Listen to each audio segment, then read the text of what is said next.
It's vital you get the basics right, no matter how simple they might seem. When you're pulling away, select first, check your mirrors, and then signal. Look over your right shoulder to check the blind spot, and if it's all clear, pull away. If you're facing uphill, then use first, check your mirrors, and then signal. A final check on the mirrors. Bring the clutch up to the bite with balanced revs and release the handbrake. Accelerate gently until the clutch is fully up into second, and then accelerate hard up the hill, working up through the gears.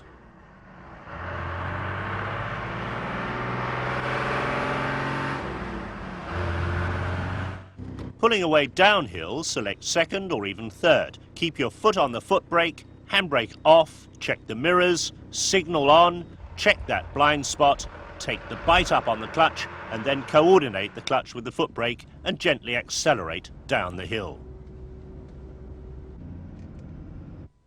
Before you stop, always check that it's safe, legal and convenient for other road users. Remember, even a 7.5 tonner can easily block a road.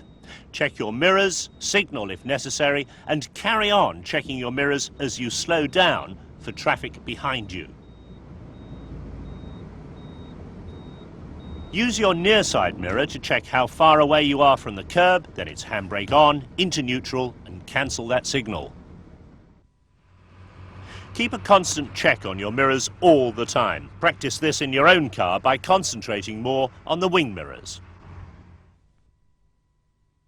You can't say it too many times. First mirror, then signal, and then manoeuvre.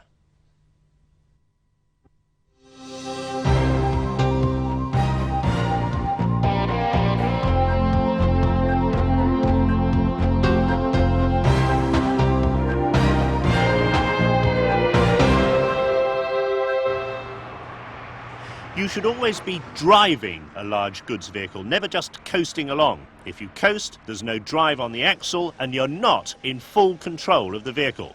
Although you might have 16 gears on a truck, at this stage we'll just look at 7. A large engine needs time to pick up revs and slow down, so relax, don't fight the gear stick. If you're doing the right speed and revs, you'll find the gear easily. Don't drive with your hand constantly on the gear stick or with your foot always riding the clutch. If you do that, you're not in full control of the vehicle. And in a modern truck, first is a true gear, not just a crawler gear, so use it properly.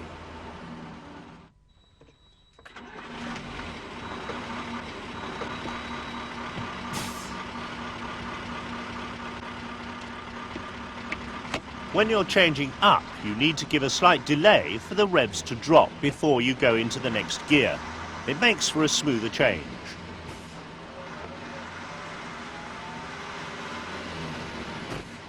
If you get it wrong at the low end, you'll stall, and at the high end, you might damage the engine. Check your mirrors every time you change gear. If you're accelerating away, you need to be very aware of what's happening on the road around you. Memorize your truck's speed bands for each gear. These are typical operating speeds of up to 3 miles an hour in first, 8 miles an hour in second, 12 miles an hour in third, up to 16 miles an hour in fourth, and then up to 22 miles an hour in fifth. Change into sixth before we come back down the box. Now we know the typical operating speeds in each gear. As we come back down, we know which gear to choose to match the speed we're doing. 19 miles an hour in fifth, down to 15 miles an hour to locate fourth,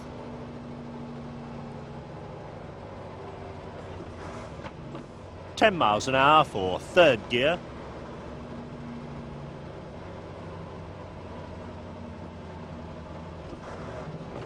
and then 5 miles an hour for second. and with the truck barely moving as we go into first.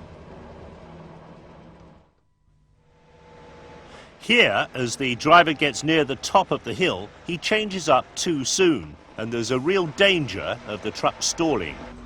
He has to make a skip change from 6th to 4th to get the revs back up to give him the power to get up the rest of the hill.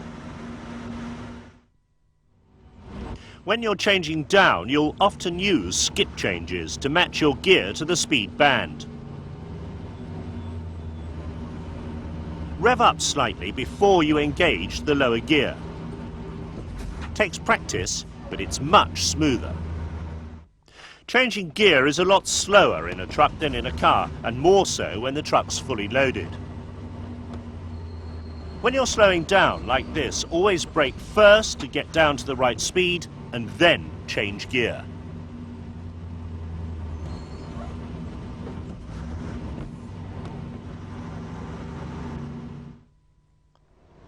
Once you're at the right speed for a hazard, it's easier to choose the right gear.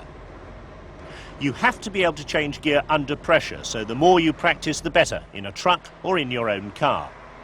If you're in the right gear, it's easier to accelerate away from the hazard when you've passed it. Going downhill, you should be in a gear that's helping to hold you back. As you go down, plan ahead and bring your speed down to slightly below the normal gear change speed. That's because while you're finding that lower gear, the truck is picking up speed because of the hill.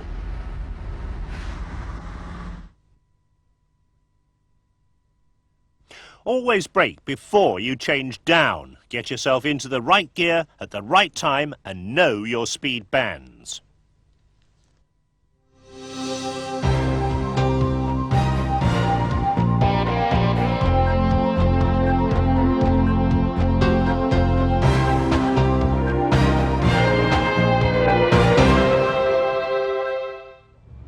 Get into a routine at the start of every day's driving. Anti-theft systems are more and more popular. If you haven't got one, you should have. This one completely immobilizes the vehicle and can sound an alarm in your pocket up to 2 miles from the truck. Filling in the tachograph disc isn't just a chore, it's a legal requirement and it's for your benefit as much as anybody. Some of the latest tachographs record your revs as well. You can use the information to check that you're driving economically and you're not over-revving the engine. Make sure you know how your tachograph works. It's all part of being a professional driver. When you start up, make sure your air gauges are up to the recommended pressures. A buzzer sounds if they drop too low.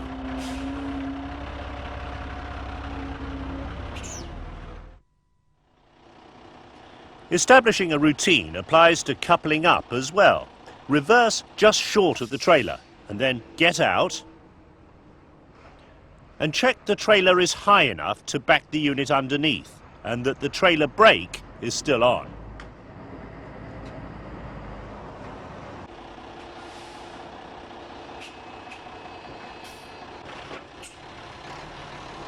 Reverse back until you hear a clicking sound from the fifth wheel handle.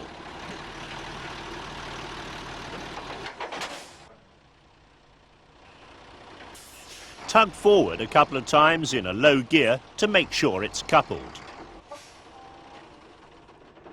Put the safety catch on and then connect the electrical and air lines. On a 3-airline system, there's also a blue line, the auxiliary. If it's not being used, make sure it's connected back into the truck's location point to complete the air system.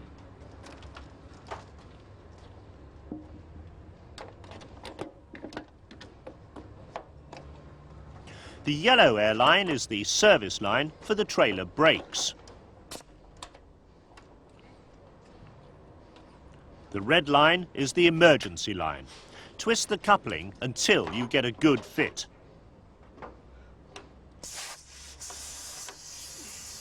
And then turn on the air taps if they're fitted. Wind the trailer legs up.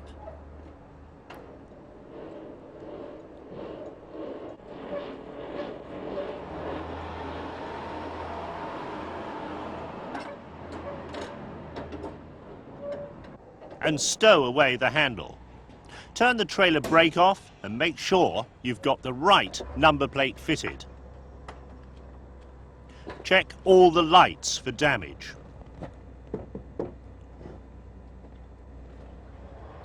All the tyres are your responsibility, and it's essential to check the pressures, ideally with a gauge. Operators often have stickers on the wheel arches showing the recommended pressures. And check for any cuts and bulges and that the tread pattern is legal.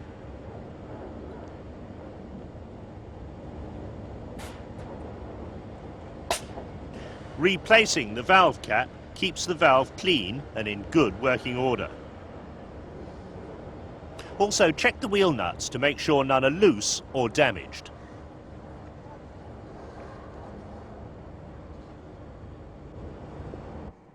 The final thing you should do before you leave the yard is to test your brakes. New trucks all have ABS anti-lock brakes fitted to make for easier braking, and you need to know whether your unit and your trailer have ABS. Information lights show that the truck has ABS fitted, but the trailer does not. The sequence of the lights varies depending on the make of truck you're driving.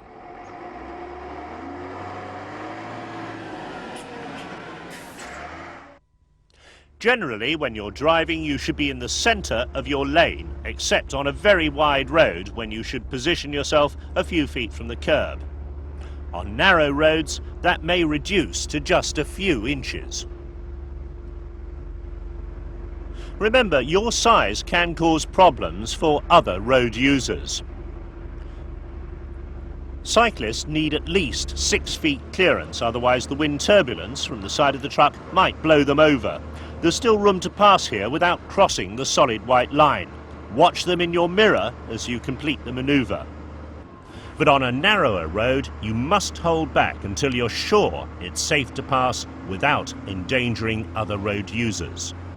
With roundabouts, it's vital you know which is your exit and that you keep up your observation at all times. When turning left, check your mirrors, signal, brake and choose your approach gear. If there's no lane marking, use the seam in the tarmac. As you approach, check carefully to the right, and before you enter the roundabout, check your near side mirror to make sure you're clear of the curb and there's no cyclists or motorbikes creeping alongside. And keep on checking those mirrors till you're completely clear and cancelled your signal. If you're going straight on, anything between 10 o'clock and 2 o'clock can be classed as straight ahead. Use the left-hand lane, but don't signal right and then left. It's bad practice and it confuses other road users. Hug the outside of the roundabout, and as you pass the exit prior to yours, signal left and keep your signal on till you're completely clear of the roundabout. If you're turning right, mirrors, signal and position keep tight up to that right-hand curb with your right indicator on. Look for a suitable gap as you approach, checking your near side mirror just before you enter the roundabout. Keep tight to the island without clipping it,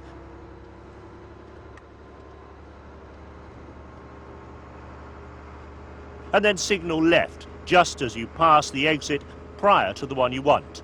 Drift out to your left, check your mirrors for any cars trying to squeeze around you, and make sure it's completely safe.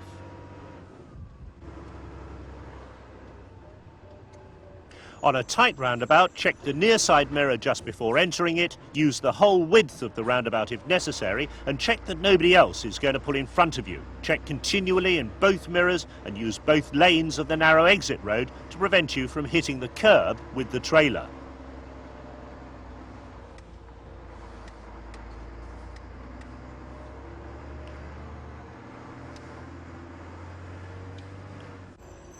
On junctions, you need to make a careful assessment of the geography of the curb line as you approach them.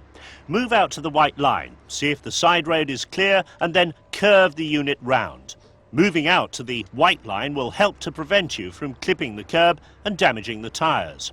As you come out of the bend, you may have to cross a white line in the face of oncoming traffic, so proceed with caution.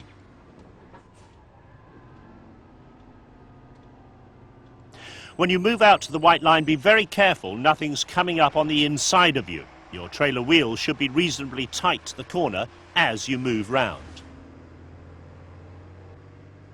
Coming up to a T-junction, turning right, Mirrors, signal, position yourself correctly according to the width of the lane, brake, choose your approach gear and keep all-round observation. And when it's clear, pull right across the main road before turning right, hugging the left-hand curb to minimise the amount the trailer cuts in. It reduces the amount of time the trailer is blocking the road for oncoming traffic. On a left-hand turn, signal left and position yourself with a suitable gap from the curb to the right of your lane. You might still need to pull out across the main road to give space for the trailer to clear extra hazards, such as a parked car. On every turn, check both your mirrors all the time. The offside one for the headboard position and the near side to see where the trailer back end is positioned. Tuck in to the left and we're already preparing for the next junction. As we approach the give way lines, we can see that there's a car to our right. He's just started to signal left and we can see he's braking, so we keep the truck rolling, being extremely cautious and using nearly the whole of the main road to give room for the trailer to clear the curb and coming back to the near side curb as soon as we can. Now turning into a tight side road, we keep tight to the left curb on the approach, steering quickly and moving slowly to bring it round and then hugging the near side curb again and away. Although we've crossed white lines into opposing traffic and used the other half of the road, you must not cross or straddle a solid white line, except for those reasons shown in the highway code. To get round this corner, we're straddling the left and right-hand lanes, but signalling left, carefully checking nothing's creeping up on the inside of us and going deep into the junction before turning left, to give enough space for the trailer not to clip the curb. That's vitally important in town, where there's so many pedestrians and hazards around.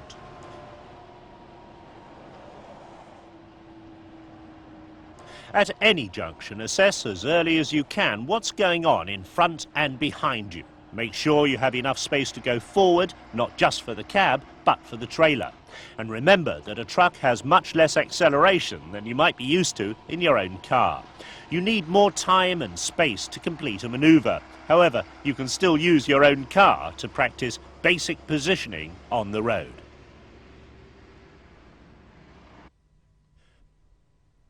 Position yourself in good time and give clear signals to other road users, not ones that are likely to confuse them. And remember, the more paint on the road, the more severe the hazard.